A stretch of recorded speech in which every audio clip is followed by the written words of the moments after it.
Today on the show, we're joined by a very special guest to talk about the most secretive group in the Dune universe. Don't tell anyone. Don't listen to this episode. It's a secret. It's a secret.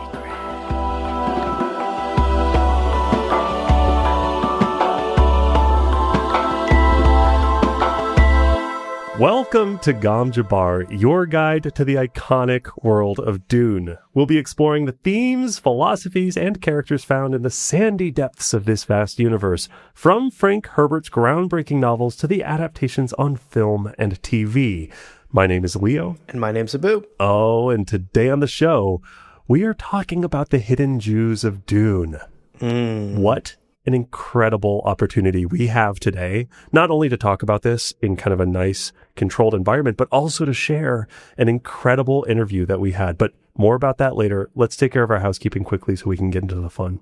That's right. And folks, the spoiler warning is very important today. We recommend that you've read all 6 Dune novels by Frank Herbert. That's Dune all the way through Chapterhouse Dune.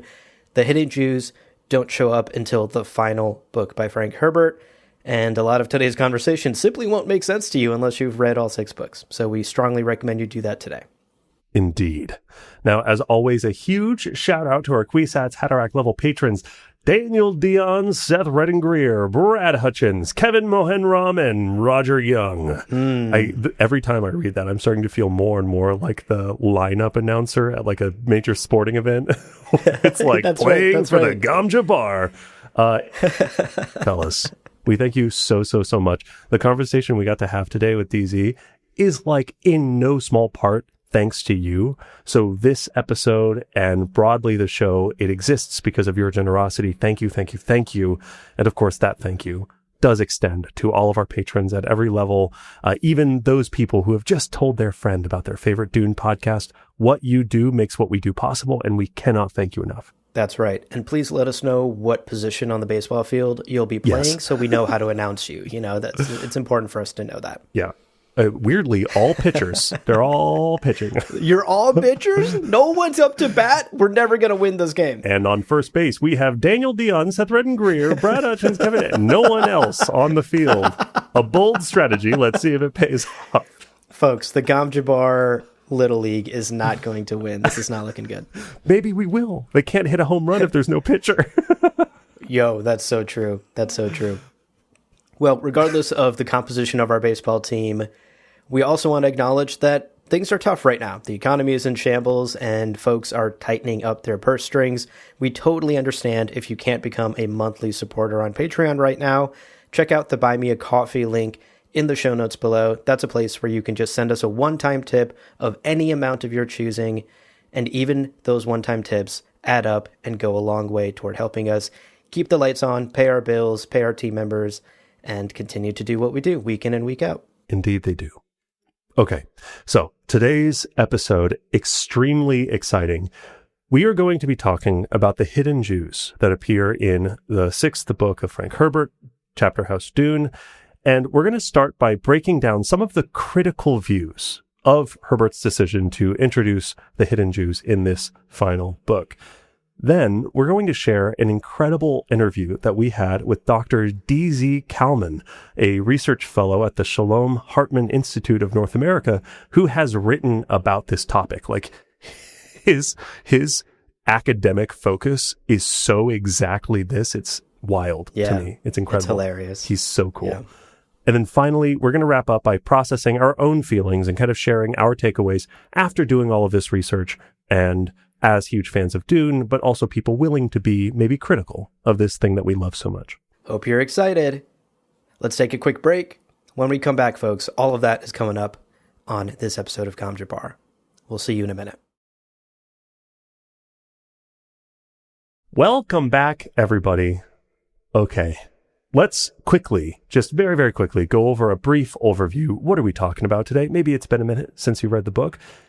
In Chapterhouse Dune, Frank introduces us to a community of hidden Jews living on planet Gamu, with whom Reverend Mother Lucilla takes refuge. She's fled Lampetus with millions of other lives in her head. She finds refuge with this small community. Right. Now, the two characters in this group that we meet are the wild Reverend Mother, Rebecca, and the leader of this little group, simply known as the Rabbi. For most of the book, they actually spend their time hiding from the honored matre who are just scouring the planet. Yeah. And they are hiding in this like tiny room under basically like, what is it? Like a fireplace, right? Like buried in the dirt. Yeah. Underground, basically. Right. Presumably on their farmstead. Yeah. Where Rebecca was taking refuge with them. Now, their hiding, their seclusion ends when the attack on Gamu commences and they get rescued by Merbella, who sort of like takes the reins, and Teg during that event. Now, at some point in the book, we are told that before sending Lucilla to the Lampetus planet, Odrade had told her about this like millennia-long secret agreement between the Bene Gesserit and this community of hidden Jews. Very interesting. We get a whole lot of world building through that. That's right. So again, a brief refresher on what exactly this agreement is and what the history between the Bene Gesserit and the Jewish people are in the Dune universe, according to what Odrade reveals to Lucilla.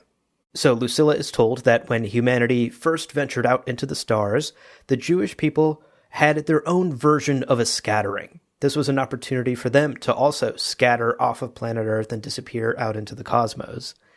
Given their long and bloody history of persecution, this group mastered the art of survival through secrecy, something the Bene Gesserit now call complete cover, this total secrecy. Now, through this complete cover, the Jewish people have maintained their culture, their traditions, and their faith mostly intact for, shockingly, thousands of years. This makes Judaism pretty unique in Herbert's universe, and we're going to talk more about that in today's discussion, where most of the religions in Dune have shapeshifted and evolved and merged and created new offshoots and come out the other side looking totally different. Judaism has stayed mostly the same based on the characters we meet in the sixth book. Now, of course, how do the Bene Gesserit know about this complete cover if the Jewish people are so good about their secrecy? Well, it's because they cut a deal with them thousands of years ago. A previous Mother Superior had made a deal with the hidden Jews more than 15,000 years before Lucilla learns about it in Chapterhouse Dune. Quote, I, Mother Superior, saw that our sisterhood had need of a secret society, a group responsive to our requests for assistance. End quote. Yeah. That was the motivation for that Mother Superior to reach out to the hidden Jews, to cut this deal with them. And for 15,000 years, these two very secretive groups have been supporting each other. Yeah. And clearly that was something that was taken seriously by the Jews because, like, yeah, Odrade inherits memory of this long secret agreement, but you have to imagine the Rabbi and Rebecca and his community, they're passing on this like, oh yeah, there's the Bene Gesserit, we have a deal with them. That's something they have to like write down and pass on. Yeah. Very interesting. And definitely in the book catches a lot of people off guard. Right. So actually, we want to start by sharing some perspectives that are critical of this decision. You know, we went out onto the World Wide Web and we sought out people sharing their opinions as Jewish individuals. What did it mean to them? How did it feel to them? How did it affect them? What did they think about it? Right. And while there isn't a lot of scholarly writing about this, I really only found a couple of scholar, papers published that mention it or allude to it, but never really focused on it, at least not that I was able to find. We're going to be pulling today a mix of sort of fan conversations that we've seen online and the literature that we were able to find for today's conversation. Right. But first, we're going to start with probably one of the most cited pieces of writing on this subject. Like, this came up over and over and over again. Over and over. And it is also one of the more critical, I think, voices when it comes to interpreting the Jews in Chapterhouse Dune. That's right. So when we typed in Hidden Jews Chapterhouse ? Into www.askjeeves.com, this article came up time and time again. Michael Weingrad in 2015 wrote an essay titled Jews of Dune, which was published in the Jewish Review of Books. And in it, Weingrad is essentially arguing that Frank's portrayal of the hidden Jews leans heavily on anti-Semitic tropes. So we're going to share some of the highlights from this article for you. In it, Weingrad writes, for example, quote, "The Jews of Dune, with the exception of Rebecca, are insular, xenophobic, and fanatical. The rabbi is a whiny, bullying, pathetic figure who wails when his orders are countermanded and waves some kind of Jewish scroll for emphasis when he speaks." End quote. Yeah. None of that is untrue. Yeah. It's certainly an interpretation of it, but I don't think Weingrad has written anything untrue in that passage. The rabbi do be swinging scrolls. He does. He does be doing that. Right.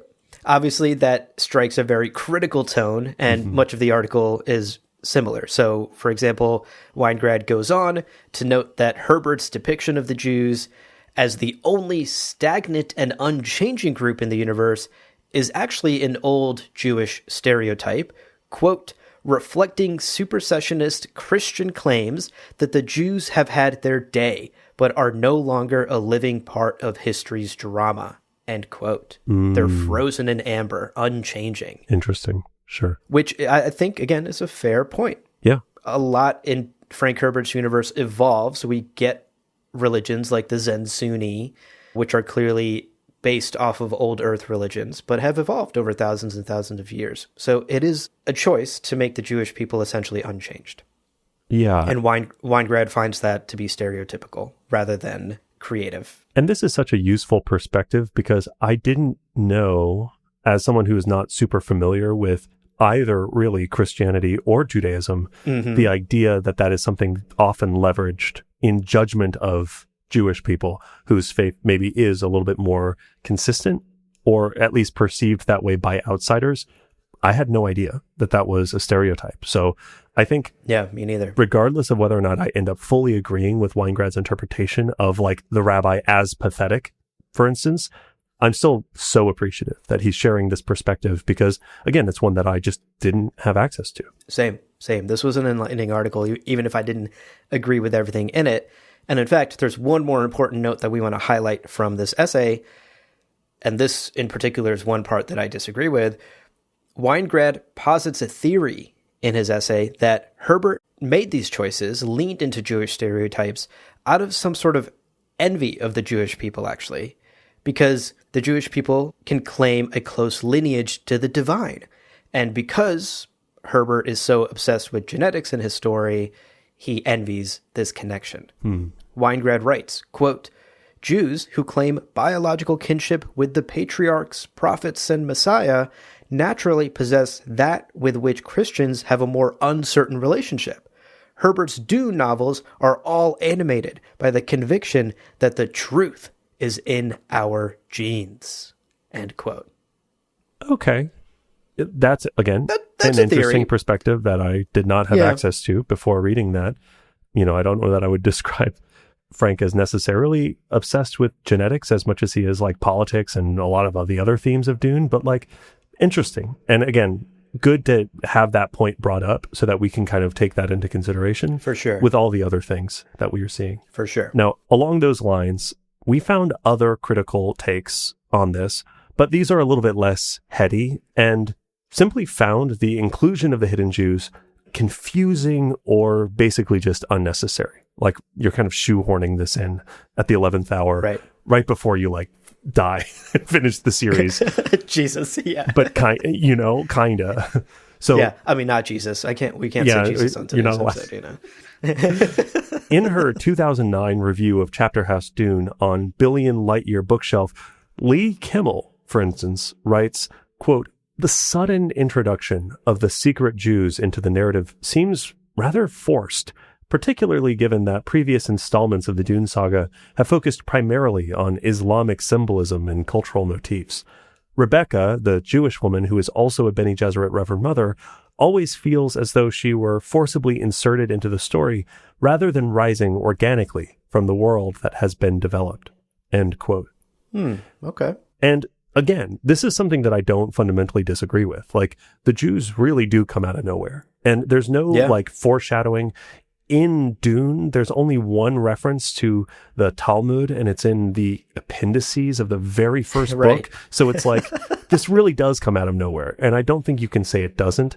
But the question then is of like, is it right to force something if it's justified? But anyway, we'll get into that later. Yeah. Another take that we see is one from Reddit user Miles Tech Repair. I trust him with great my iPhone. Username. Yeah, that's great. You cannot believe how fast this guy fixes a computer. Yo. Hyperspeed. He just needs to eat chili dogs after. Anyway, Miles Tech Repair had a similar take in a 2025 comment. Quote, "They don't fit well within any of the grand themes or narratives and feel to me somewhere between an undeveloped side plot and a little wink to the audience to remind us we're still in this reality. Their removal would have had little impact on the substance of the plot."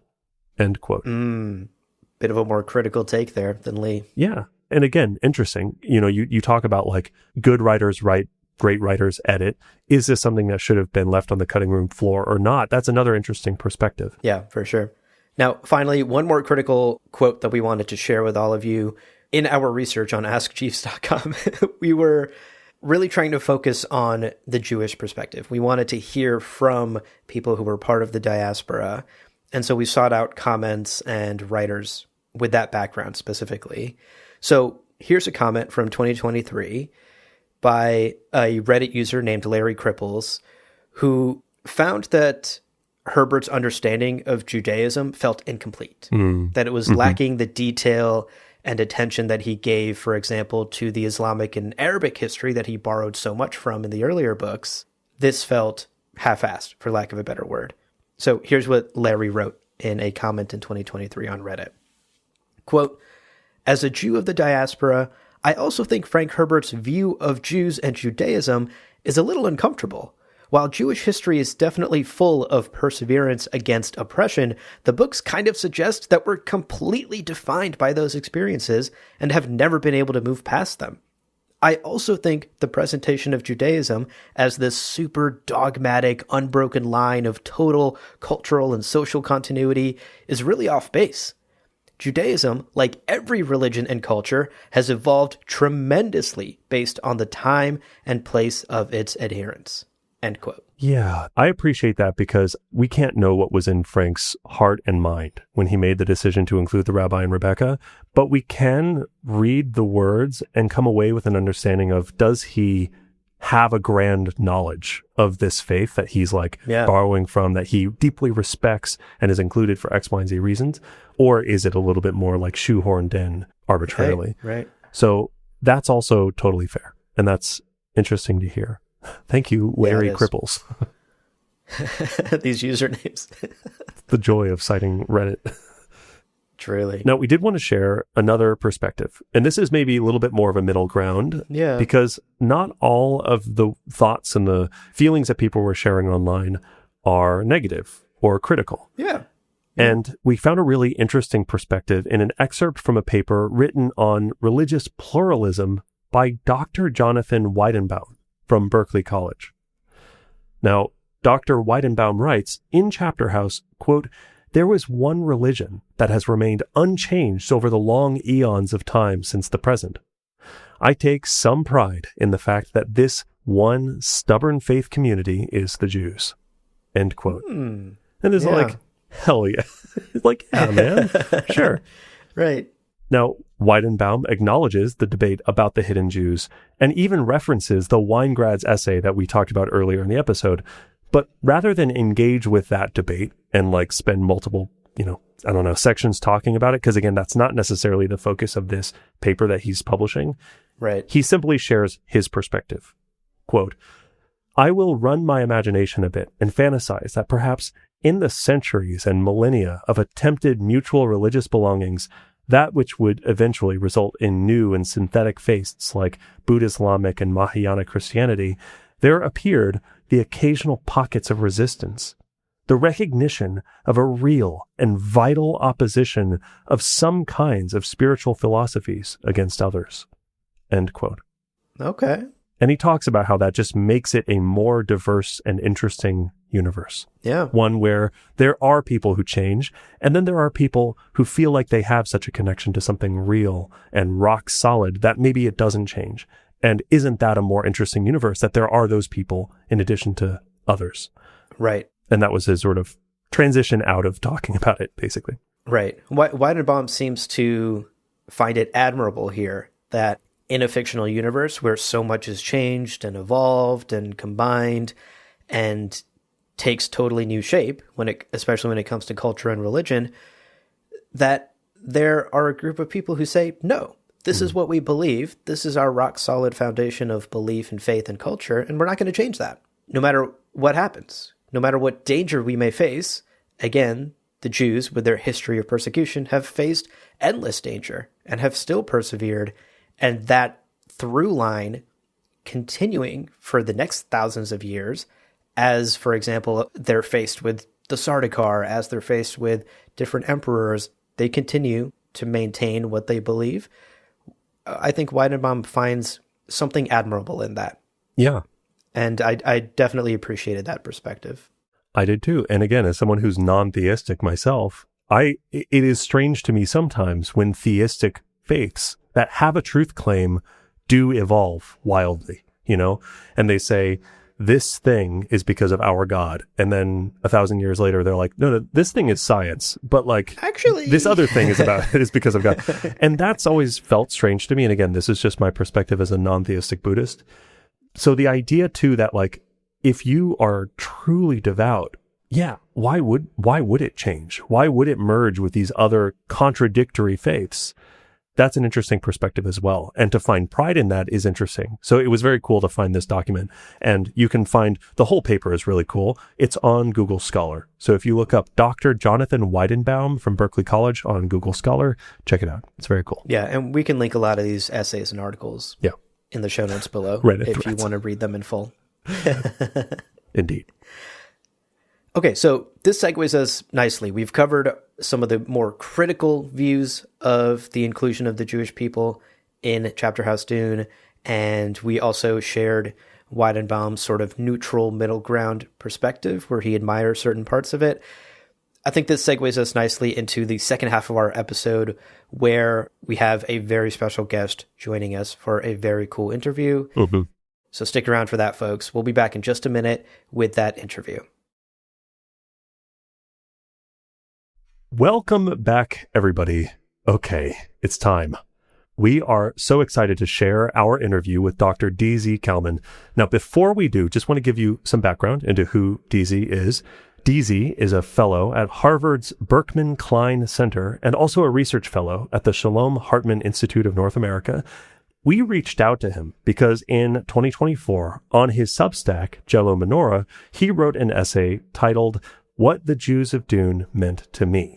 In that essay, he engages directly with Weingrad's essay, and while he doesn't necessarily disagree with all of what Weingrad said, DZ offered a different perspective that we hadn't seen in other kind of corners of the web. Yeah. And of course, we wanted to, in this conversation, we wanted to have a Jewish voice with us today on this conversation. We considered just a Muslim and a Buddhist talking about Judaism. But would that be interesting, folks? Would that have been cool? Fun to listen to? Neither of us know very much. Thanks for listening. Instead of that, we invited DZ to chat. Turns out DZ is an incredibly cool guy, has his own podcast, so smart, so fucking knowledgeable. This dude rocks. So we are so glad he agreed to chat with us, and we are so excited to present to you the interview that we had with him. Hope you enjoy. We'll see you after. DZ, thank you so much for joining us. We are honored to have you on the show, and we're so glad you could join us for this conversation. I want to get right into it and start by asking you the question that we ask all of our guests. What is your relationship with Dune? Can you tell us a little bit about when you first came across Dune and where it fits into your life now? Man, so I read the Dune books, or at least the first couple, when I was probably in 7th grade or 8th grade, as a nerdy kid growing up in Toronto. I was struck by them. They weren't the first sci-fi books I read. I had already been reading Asimov and Heinlein and things like that. But I didn't even have the language for world building. and was struck by the fact that there was this entire universe that was kind of being unraveled before me. And I have to say, I probably didn't understand the books entirely at that age, but this sense of that you could create something so vast and so intricate, I just marveled at that and have really never stopped being fascinated by his ability to build so much. And has Dune been a lifelong thing for you? Do you revisit it time and time again, or you read it once in 7th grade and you're like, that was good, I'm done? So like I had an initial run where I kind of went through, books 1 through 6. Yeah. And then, when the first movie came out, the second movie came out, I took my oldest to see them and kind of reignited my relationship with the books. And also started thinking about what is he doing? And especially kind of thinking through in more detail, what are the choices that he's making, as a writer kind of situated, in America, in the Pacific Northwest, in a particular moment in time. And how does that end up showing up in the books? I'm a historian by training, so I was kind of coming to it now with a more historical lens, but it was great to be able to revisit them. Yeah, for sure. They remain some of my favorite science fiction books. How did you feel about God Emperor Leto talking about burning historians? Yeah. I mean, he in general, I think is not designed to be the most lovable character. So, I felt comfortable in that as well. Yeah. Well, as a quick aside, I'm just curious, what did you think of the movies? Did you like them? Part 1, Part 2? I did. Yeah. I like the style in which they're created. And I think they capture both the kind of grandeur and also the strangeness that is integral to the universe. There is something in the books that I don't think any movie can properly capture. And in particular, there's a kind of interest in the subtleties of people's expression and the way that people are kind of internally processing each other's, manners of speaking that I think is hard to capture. One thing that I was really struck by in reading about the books, I think Frank Herbert's son wrote about this in his biography of his father, was that was kind of how Herbert talked to people in real life. Like he kind of processed people, or imagine he was processing people with the same kind of subtlety as, a Bene Gesserit. And that, growing up with that as a father is maybe not necessarily the most helpful thing. And maybe you don't want to be feeling like you're always under that level of scrutiny. But I found that totally fascinating. Right. Dad, can you stop holding a Gom Jabbar needle to my neck? Jesus Christ. Exactly. Yeah. Can you stop observing the minutia of my Prana Bendu failures, Dad? That's so All right. good. Well, DZ, we have you on today's episode to specifically hone in on the topic that Leo and I have been talking about for this episode, which is Frank Herbert's inclusion of the hidden Jews in Chapterhouse Dune. Do you remember the first time you read Chapterhouse Dune and what it felt like when you were introduced to these characters? Yeah. So, as I said, I read these books pretty young and loved the first couple of them. And I think as this is not just my experience, it's the experience of many people. There is a little bit of drop off either in quality or consistency as the books move on. But, I had this sense of I have to get through this. I have to, get through to the end. So finally, I think probably in, 9th grade or 10th grade, I arrived at Chapterhouse Dune and was totally shocked to find Jews there. Yeah. And I think shocked in particular because the science fiction Stanislav Lem, he has this comment about Philip K. Dick, that one of the things that makes Philip K. Dick's books different is that there is no sense of nature anymore. It's not like nature is this thing they're trying to get back to. Like nature is gone, and you have to figure out what life looks like when nature is no longer a reference point. And Dune seems to be doing something similar in that it's already, 10,000 years beyond, our own history. And then by the time you get to Chapterhouse Dune, you're already thousands and thousands and thousands of years past the events of the first book. Like it itself is ancient history. And so you're so far beyond any reference point that, you could possibly make sense of. And then all of a sudden there's this religion of old Earth just kind of stuck into the book, seemingly not very much changed. And it's so strange that he would choose to put them in the book in that way right at the very end of the series. Yeah, right on the tail end. I think these days when I go online and I see conversations around this, a lot of people have questions, and then he passed away shortly after. And so there's no chance to unpack and to talk to him about that. Now, in the book series, I think many of us had that same experience. Many religions do persist, but they kind of merge in his world. Is there something kind of specifically Jewish about that refusal to adapt and kind of merge with the other religions? Is Herbert making a claim more universally? Kind of how does that land for you? Yeah, so there is a trope in science fiction of the 20th century and also in the 21st century of Jews just kind of continuing to do their own thing, persisting in the face of massive change. I would say Jews in science fiction generally do pretty well. Christianity often becomes a kind of symbol for anti-rationalism, and because so many science fiction writers are rationalists, is often criticized. Islam doesn't show up as much, but Judaism, in part because there are a lot of Jewish science fiction writers, shows up as basically, whatever happens in the world, there will always be Jews, and they'll show up in outer space. And, it even like shows up in Mel Brooks's History of the World Part 1, where at the very end of the movie, there's like the Jews in space. It's kind of like a punchline of like, of course they're just going to continue, but isn't it kind of funny that they would continue on in this way? And at the same time, there's this trope of like the space Jew. So like the most famous space Jew is probably in Star Wars Episode 1, The Phantom Menace, Watto, who's like this kind of grubby slave owner who is controlling both Anakin and his mother, and is like, bargaining with the Jedi about who should be controlling him, and is like trying to drive a hard bargain, and is also kind of like just a little bit like disconnected from everyone else. That I think is like more concerning, right? Because that I think, ends up replicating a lot of anti-Semitic stereotypes. But there are just like a lot of Jews, and I would say like there are Jews who kind of like that. There was a novel recently by Benjamin Resnick called Next Stop. It came out a couple of years ago, basically imagining like a world in which Jews in this world and like in, a 21st century America are opening up holes in reality that they end up kind of stepping through. But it's basically like a novel about like, Jews as just being a people who are eternally traveling from place to place and never really find a home anywhere. And imagining like that's basically going to continue happening. And so you can imagine Herbert is basically continuing on that trope of like, yeah, sure, like whatever else happens, Jews are just going to continue on as this people who are, don't really have a place to belong, and there aren't so many of them, but they do persist. Yeah. And Herbert definitely sort of extrapolating that sentiment, this idea that the Jewish diaspora will continue on and survive through the world that changes around them and hold on to their traditions. And Herbert's like, yeah, that happens for 20,000+, 30,000 years. That's going to continue to happen.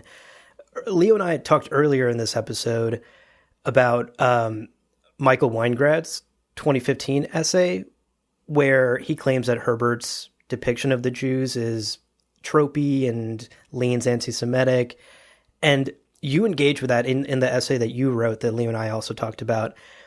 You engage with that pretty head on, but you don't necessarily disagree with Weingrad, but you do say in your essay that they might be negative stereotypes, but you couldn't care less. And I'm curious where the nuance is there for you. Could you unpack that for us?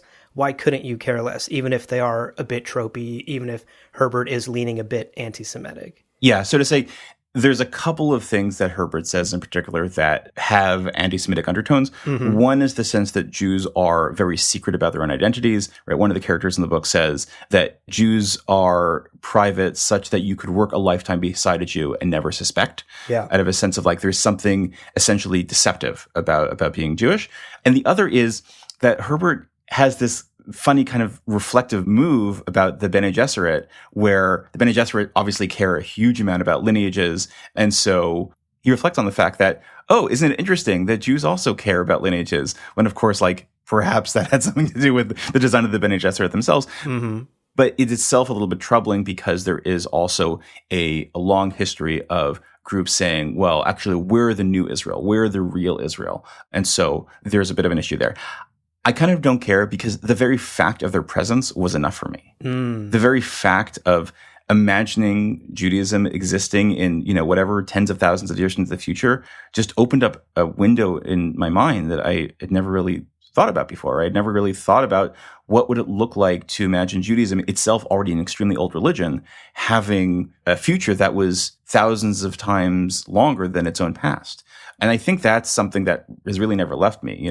I think of myself as a Jewish futurist. I care a lot about imagining a Jewish future that is, in fact, thousands and thousands of years into the future and what that might look like. And Herbert kind of allows for that possibility that there is a future that does exist in that state. Yeah, like no matter what else has changed, right? We have spice and people are living 300 years and we've extended to all sorts. There's cat people. There are cat people, futars, potentially Phibians, TBD. And then we also have people practicing the Jewish faith as they would today.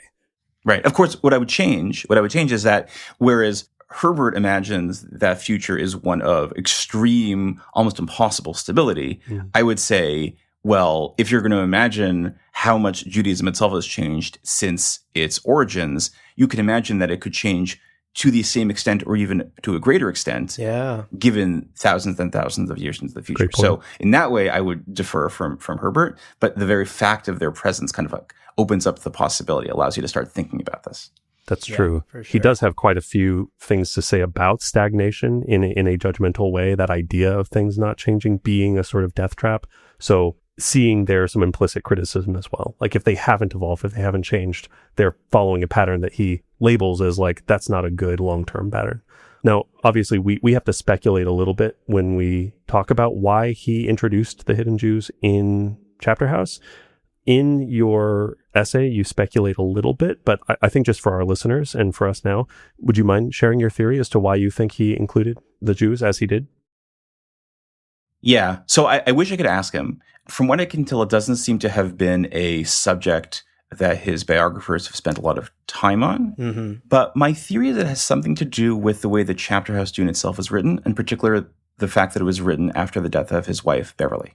Mm-hmm. So his wife, Beverly, dies in 1984. And Herbert seems to have been totally devastated by this, like really unable to go on. He himself passed away a couple of years afterwards. But his wife left him kind of like a to-do list of like things you should do after I die, as a, kind of giving him some sense of direction.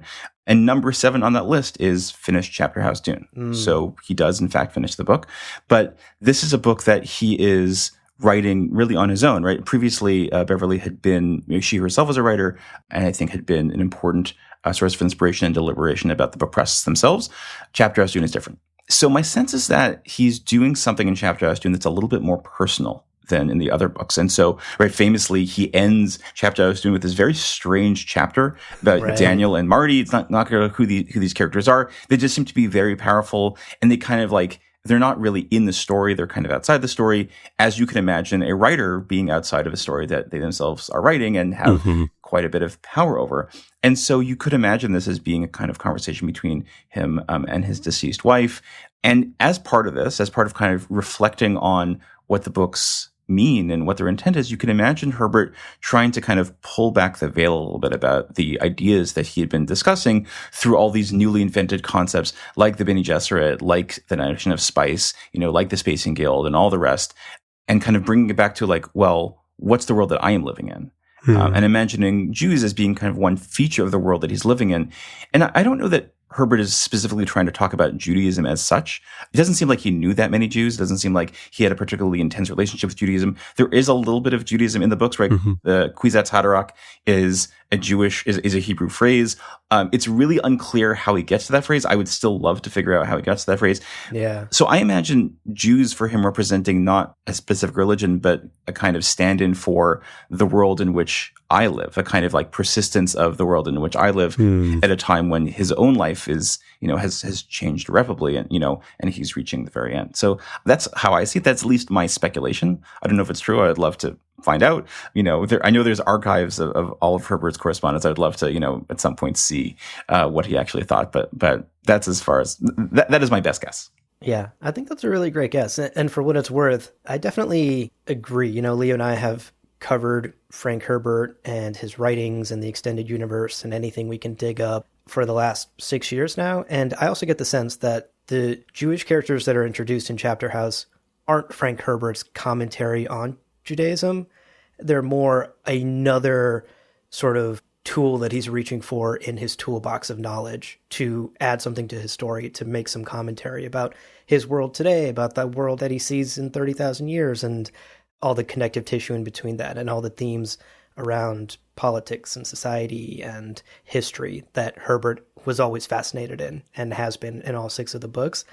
I think reaching for the hidden Jews and introducing them into the story was just another tool for him to play with, rather than some sort of like direct commentary on Judaism. So I definitely agree with you. Yeah, in some ways, I was just rereading Lord of the Flies, which I also have not read since high school. Yeah, since it was assigned to us in high school. Exactly, right. It was too good of a book to get assigned. It was actually worth coming to on my own.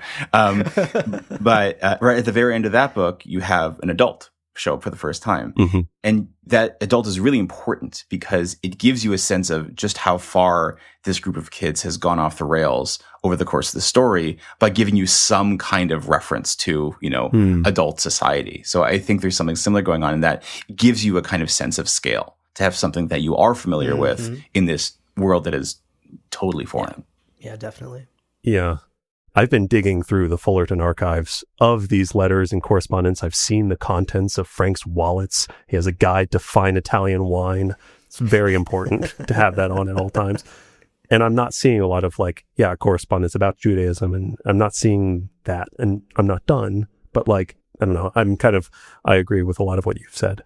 Yeah. I should say the Kwisatz Haderach thing in particular, I'm so curious about. It is not the first phrase that you would pull out if you had even some knowledge or understanding of Jewish mysticism, meaning it's a pretty deep cut. It shows up originally as part of an attempt to explain how one of the characters in the book of Genesis moves so quickly from one place to another as a kind of solution to a textual problem.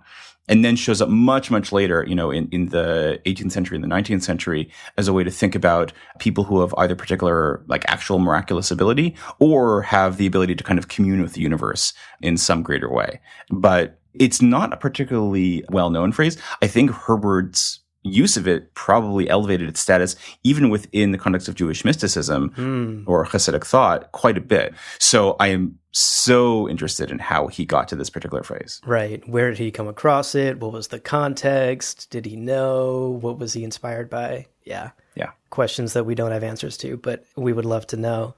Yeah. DZ, you said earlier that reading about the Jews in Chapterhouse opened this door for you, this possibility of Judaism existing far into the future. And we're really interested in the work that you do outside of Frank Herbert and Dune and Chapterhouse, but we're curious, has that opening of the door led you down any other rabbit holes, in your reading, in your scholarship, in the way that you just think about the future of the Jewish diaspora? Yeah. Look, it's hard to have a religion as old as Judaism without seeing some pretty radical changes, over the course of its history. And I think old religions often have a sense of themselves, like Herbert describes it, as just kind of persisting in their current state into the future. And of course, that's not the case, right? The world is changing in pretty radical ways. I do a lot of work around religion and technology, not just Judaism. And you can already kind of see that religions are not so well suited to deal with technologies that move as fast as, for example, artificial intelligence. It requires a different mode of communication, a different pace of decision-making. And you can kind of see in real time religious communities getting up to speed on those new requirements. So even in just being moral forces in the world, there are changes that are I imagine are going to take place. So I'm really interested in that. I also do a lot of work around religion and psychedelics, which there are some religious communities in the world that are extremely engaged in psychedelics and have been for a very long time. Others are kind of coming to it in a new way or in a kind of new, more organized way. And Judaism, again, is one of those faiths where there is a large but quite excited community of Jews across the religious spectrum from, quite unaffiliated to ultra-Orthodox who are highly engaged in psychedelic experimentation. And so you can imagine that, in 100, 200 years, 300 years, someone says, oh yeah, of course Judaism is the religion that has serious thoughts about AI and it has a serious relationship with psychedelics. Yeah. Whereas today, you'd be like, no, it doesn't. Of course it doesn't. So imagining and trying to pick out what are those major changes is, I think, a really important thing to do right now into imagining there being a kind of long future. I think it's particularly important in Judaism. Judaism has a long history of persecution. Trauma is a big part of Jewish story. And currently the political environment around Judaism, especially around Israel right now, is very, very complicated and difficult. I think regardless of where you are on the political spectrum, I think it's a tough place to be and can make it hard to imagine anything outside of the present moment. So I think actually using the mode of science fiction and using the mode of speculation as a way to imagine a future that at the moment might feel impossible to get to is important as a kind of anchor for, well, what if the world wasn't like this? Like, what could it possibly be like? So I find it incredibly, incredibly helpful, despite the fact that it can often feel like a kind of luxury to be thinking in such speculative terms when it feels like there's much more existential, pressing issues at the moment. No kidding. I mean, we exist in the corner of the internet where we are very actively talking about a science fiction book from 60 years ago. And so when you talk about like the privilege of insulating conversations, we very much benefit from that. Yeah. I had no idea, by the way, about the widespread interest in psychedelics in Judaism. Like, that's so cool. That's so rad. Yeah. And I think what's really interesting is that Frank Herbert was very interested in the relationship of humanity with its technology, right? The Butlerian jihad, the way that the Imperium operates so differently than you would expect futuristic sci-fi galaxy-spanning empire to operate, the way there's this biological focus over this technological focus. Mm-hmm. I think Frank Herbert was also very interested, similarly to you, DZ, in how societies and religions and governments are affected by technology and interact with technology. And I think a roadblock that Leo and I often come up against is the fact that this is a sci-fi story from 60 years ago. And so it's hard to extrapolate Herbert's thoughts out to things like AI or even the internet or social media, like things that he would never have had access to and could maybe not even have imagined, just aren't present in these stories, So when we look at the hidden Jews in Chapterhouse Dune and we're like, oh, they're unchanged completely, well, maybe Frank Herbert never considered what would happen to the Jewish faith if it came across artificial intelligence. Because, I mean, that maybe wasn't a reality, or at least the AI that we interact with today in 2026, much different than the sort of like robotics vision of the future that was present in sci-fi in the 60s and 70s and 80s. But I think what's important to recognize is that these science fiction stories don't just sit outside of history. They are also playing an active role in shaping it, right? Yeah. There's a kind of revolving door between fiction and reality, especially when it comes to something like technology. And, Herbert inspired people, right? It inspired me, inspired lots of people who then create real things in the world that inspire future science fiction stories that inspire more people. So like it kind of goes in a spiral over and over again. I should say, by the way, like that's also true within the context of Judaism. So Theodor Herzl, one of the kind of developers of the modern concept of Zionism, basically writes a science fiction story, right? That one of the ways in which he describes the future Jewish state is through imagining like, well, let's say it does exist, and then let's talk about how it came into being. And he's not the only one to do that. There's half a dozen basically science fiction or, utopian stories about a potential future Zionist state that are written at the end of the 19th century, the beginning of the 20th century, all patterned on Edward Bellamy's book, Looking Backward. Also about like, let's imagine that someone woke up in the year 2000 and then you tell a story about how America became the socialist utopia, right? So there are all these attempts to kind of think through how the world might change, and sometimes they actually do affect change. Yeah. And I think that's what Leo and I love so much about science fiction. Like all art does this, but I think in particular sci-fi almost gives us the vocabulary to imagine the what if scenario that's far into the future and that maybe feels impossible, but it at least gives us the vocabulary to have the discussion about it, to ask the what if questions and to speculate. And that in turn, exactly like you're saying, kind of has this cyclical effect on reality and also creates things like the metaverse.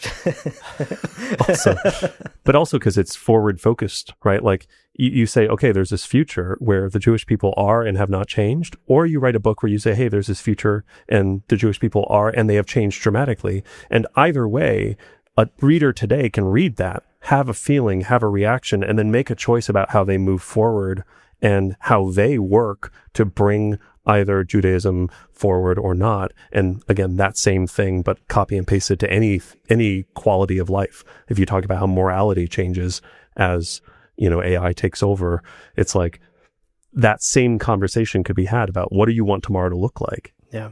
And if I paint a picture for you, you don't like that, I can affect how you then operate. So that's a great point. Yeah. It's opening windows kind of regardless of if you end up liking what you're seeing. And then you're engaged to change it, maybe. Yeah. It also allows you to iterate a little bit better. One issue that a lot of religious communities end up struggling with, especially when they're dealing with things like technology, is we have to come up with a policy now that, will be relevant far into the future. I had a conversation a few weeks ago with someone about the Pope's encyclical for my podcast, Belief in the Future. Right. And one of the things he points out is the Catholic Church is not just writing a document for all the Catholics today, or even all the people in the world today. The Pope is writing a document for all the people in the future who may look back at the 21st century and say, oh, the thing you wrote was super dumb. So he's trying to future-proof something, and that's really, really hard to do, especially when you're talking about a technology that moves as fast as artificial intelligence. Science fiction gives you permission to be wrong, right? It gives you permission to like think about something and decide like, well, maybe this couldn't possibly exist, but it allows you to kind of work more quickly than you would be able to if you were trying to make one document that was perfect for all time. Right. So I hear you. What you're saying is the Pope needs to read Dune, all 6 books. I wouldn't be surprised if he did. I wouldn't be surprised either. Okay, to wrap up earlier, DC, you said that you wish you could ask Frank Herbert directly about his stories. If you did have the opportunity, what would you ask him? Would you ask him directly about the Jews? Would you ask him about something else? Would you ask him about why he wrote Leto 2 the way he wrote Leto 2? Chair dogs? You want to know about chair dogs? I mean, I am interested in his use of Hebrew, right? It's funny because Hebrew and Arabic are both Semitic languages. It's not always clear when the Fremen are using some Semitic word, whether Herbert is getting it from Hebrew or from Arabic. As someone who's spent time studying both languages, it seems like it is almost always Arabic. Arabic is used much more frequently than Hebrew is, despite the fact that there's a lot of cognates.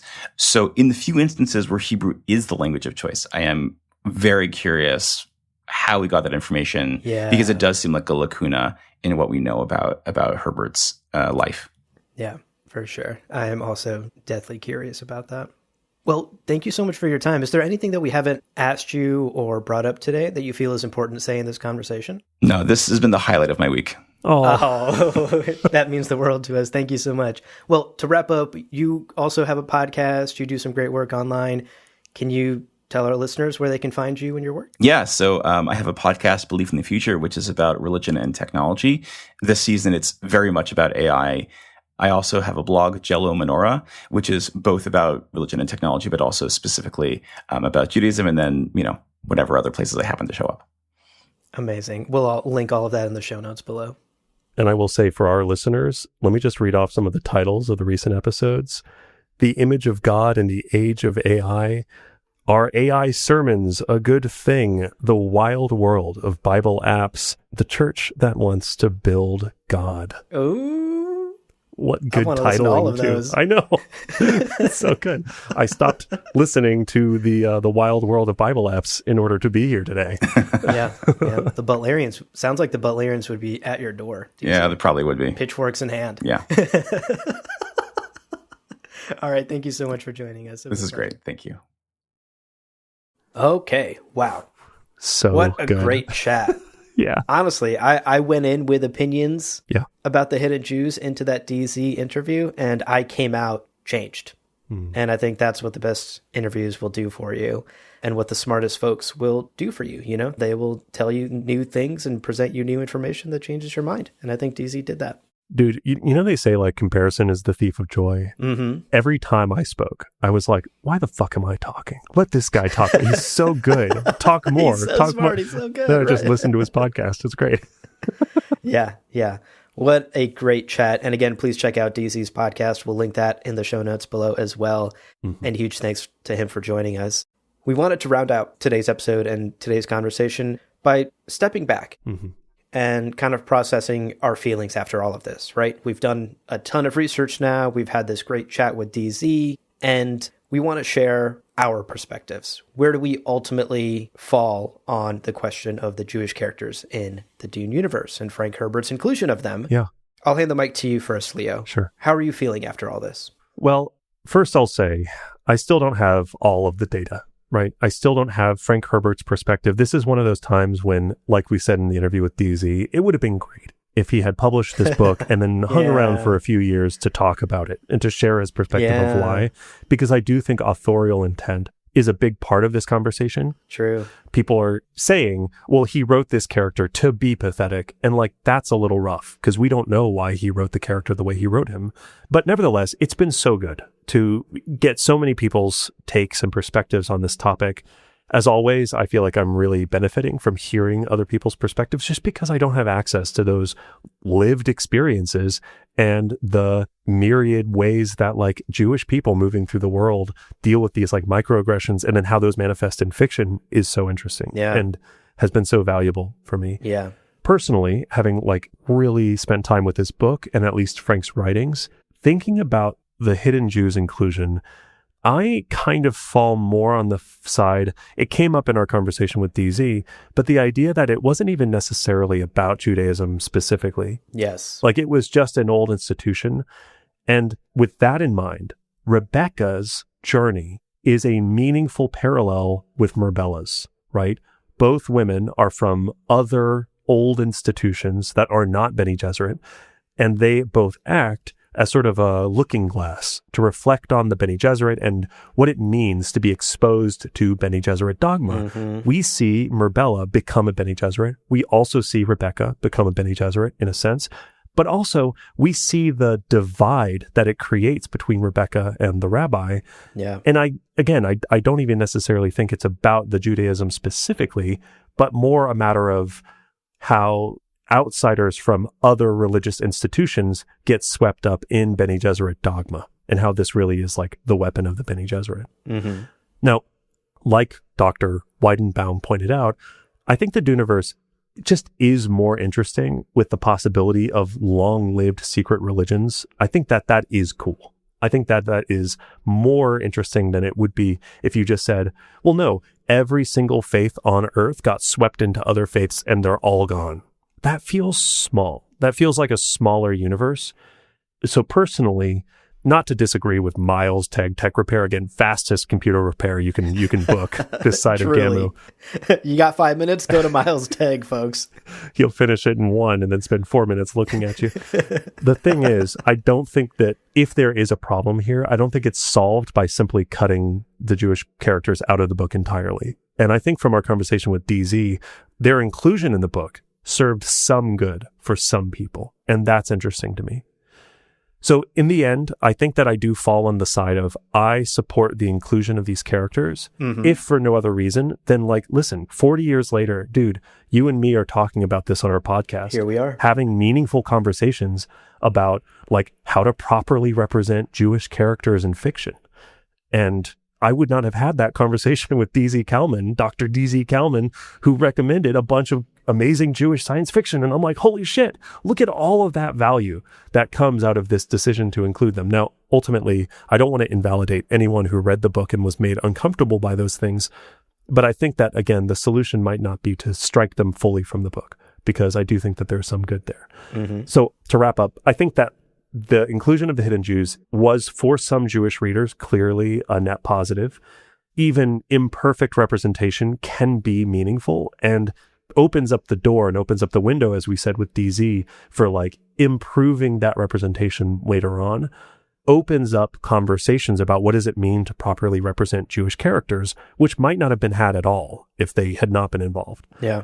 So I think I benefited a lot from it. I think that like our conversations have benefited a lot from it. I'm glad to have met Dr. DZ Kalman. That's so cool. For sure. That's kind of where I'm at. Maybe like pro, but definitely it could have been better.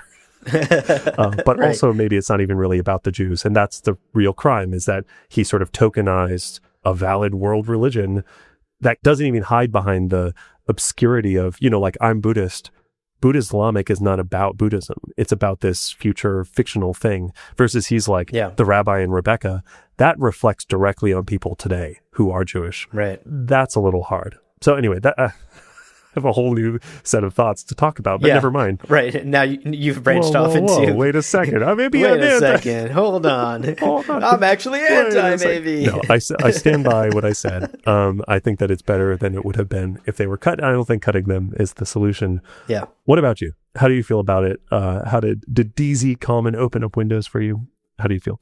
Honestly, the interview did open up a lot of windows for me, but ultimately, I think I'm also feeling quite mixed and probably leaning a little bit more negatively toward Frank's creative decision here in Chapterhouse. Mm-hmm. I honestly was really hoping that our book club, chapter by chapter, months-long read-through of Chapterhouse would reveal some new hidden insight about the Jewish characters that I had just glossed over in my previous reads of the book, maybe, like we do such a close, like line-by-line reading, mm-hmm. maybe there were some details or depth that I just always missed on previous reads mm-hmm. that would change my perspective, give me new perspective.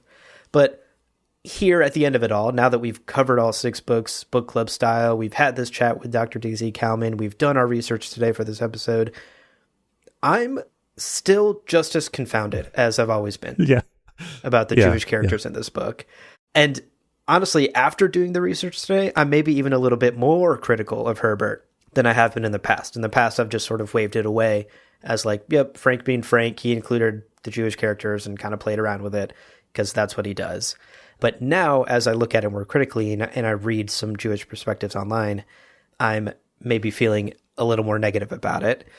But before I talk about that, I do want to say, for what it's worth, I really appreciated our chat with DZ. And in particular, I really loved his point about how simply even including the Jewish people in a story set so far in the future allows all of us today in the present to imagine a world where our cultures and beliefs survive and thrive for eons to come, That's huge. Yeah. It gives us that language. It gives us the ability to imagine a future like that. And I think that is kind of the power of science fiction, mm-hmm. is it gives us the vocabulary, it gives us the permission to imagine a thing that maybe feels unimaginable, even today. Yeah.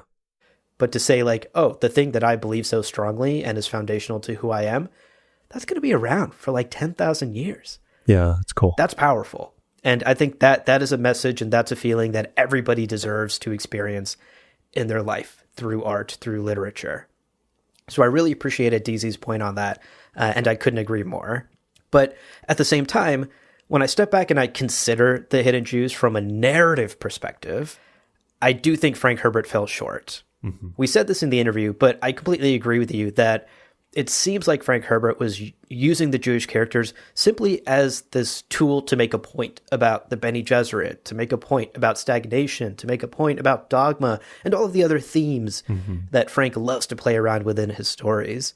But whatever his intent may have been by introducing the Jewish characters and using Judaism as a tool of exploration of larger themes, I think the final execution, what got printed on the page, missed the mark and fell short of the bar that Frank has always set for himself when he is talking about faith and culture and these far future timelines in his fictional universe.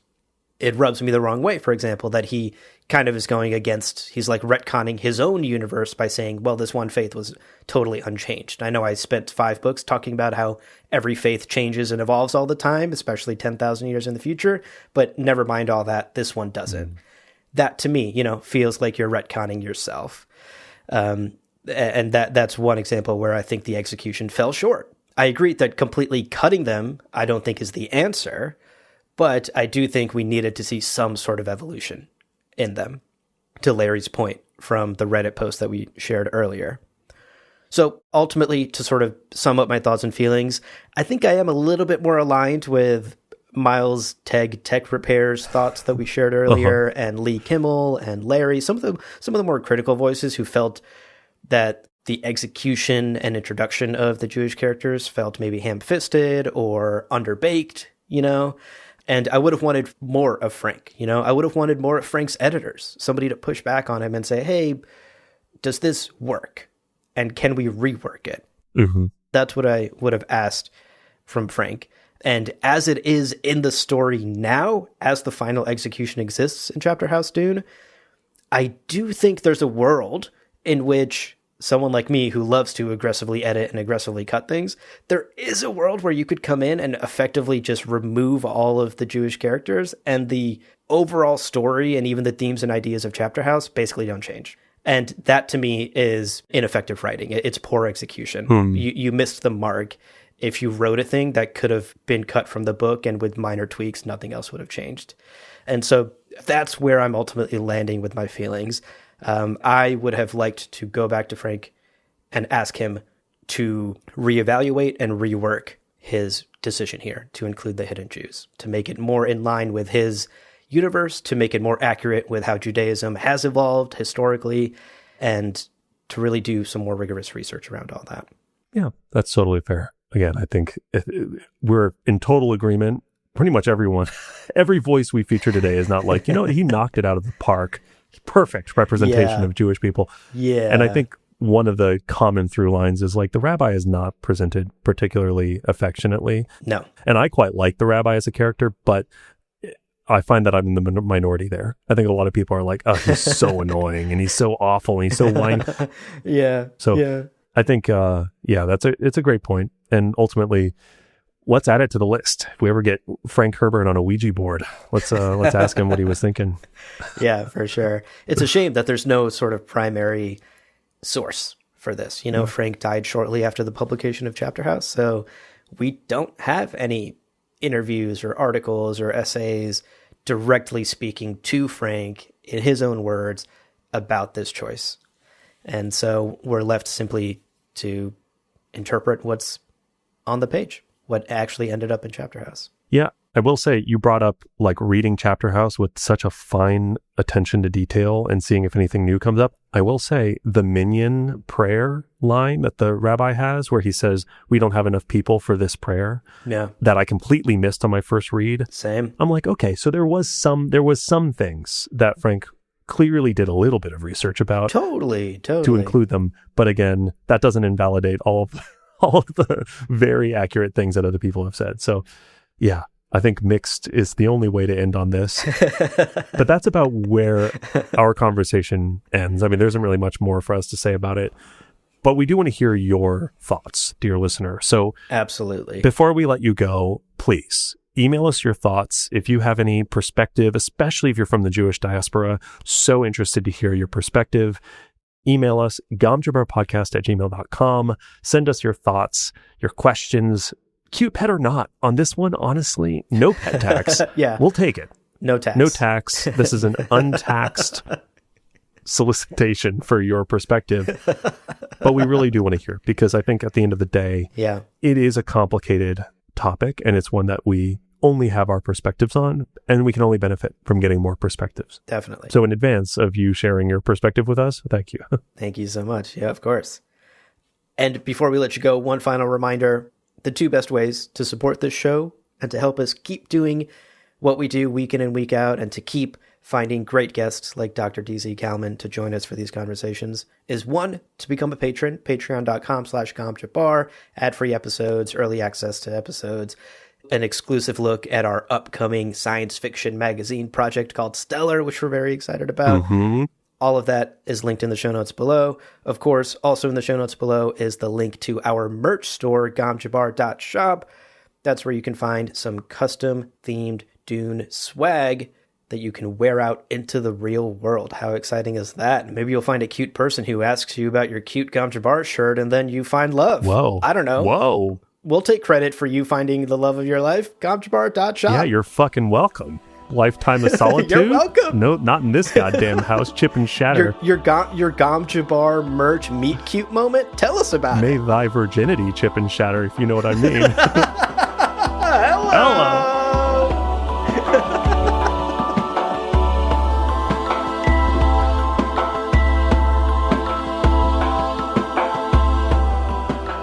Well, friends, there is no real ending. It's just the place where you stop the recording. But this podcast is always one step beyond logic, so help spread the word of Muad'Dib and leave us a review on Apple Podcasts and Spotify. And be sure to check out the other shows on the Lore Party Podcast Network on loreparty.com. You can also follow us on Twitter and Instagram at lore_party. And of course, we are also on YouTube. Thank you so much for listening. And remember, whoever controls the podcast controls the universe. We'll see you on the Golden Path.